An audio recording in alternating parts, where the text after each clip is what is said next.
Hi friends, this is your Python partner here. So today we are going to explore one of the most useful modules in Python, that is datetime module. So we have already discussed what are modules, okay, and how to use that in our programs as we need. And if you really want to recall all those things, I really suggest you to go watch that video, and link is already in description. And see, let's start this datetime module.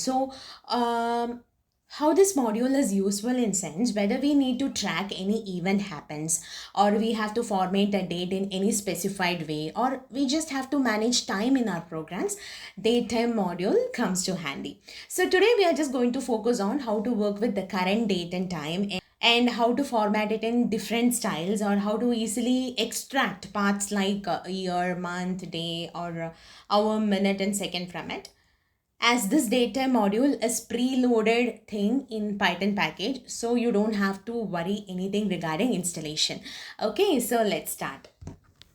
So let's understand these concepts using this small simple program. So at the start of the program, we are just importing the module. So from the datetime module, we are importing datetime class. Okay, then next the print line is nothing but it is telling it is a registration for lucky price. Fine. And we are just going to ask the user to enter the name. So here in this line, from the datetime class, we have used today of method. So this method, it is nothing but it is going to return you the current local date as datetime object, okay, which includes the year, month, day, hour, minute, second, and microsecond. And we are saving that in a variable data.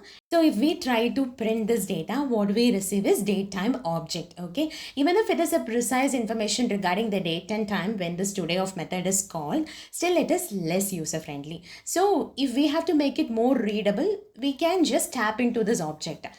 So we can tap into that datetime object like this. So if we need day or year or month, we could do it like this, like data.day, data.year, or data.hour, data.second. So whatever we want, we can just tap it like this, and we can just save it in a variable, and we can just print it like this. So you're registered on the date, month and year. We have tapped into it. So let's see by printing this. So in the output, you could see the name I entered is Ram, and you're registered on 25/9/2024. So in this line, we have used this method string format time.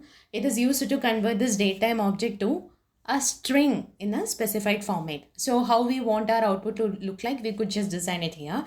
So the string format time method, it is going to take only one parameter, which is nothing but a format string that contains format code. Okay, so here the percentage I, it represents 12-hour clock. Okay, and percentage m is minute, percentage s is seconds, and as well as that it is for year, year with century, and as well as month for day, or that abbreviated weekday name, or just a full weekday name, time zone, like that. So much of things in that format code. If we want, we can just memorize it, or else while we write program, we can just search for it and we can just use it. So continuously we do this, and normally it gets into our brain, and I think it is good thing.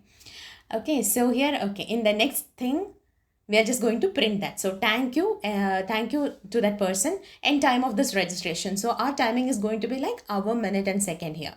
Okay, and we are just going to print a result on October 1st. Best of luck. So let's see the output.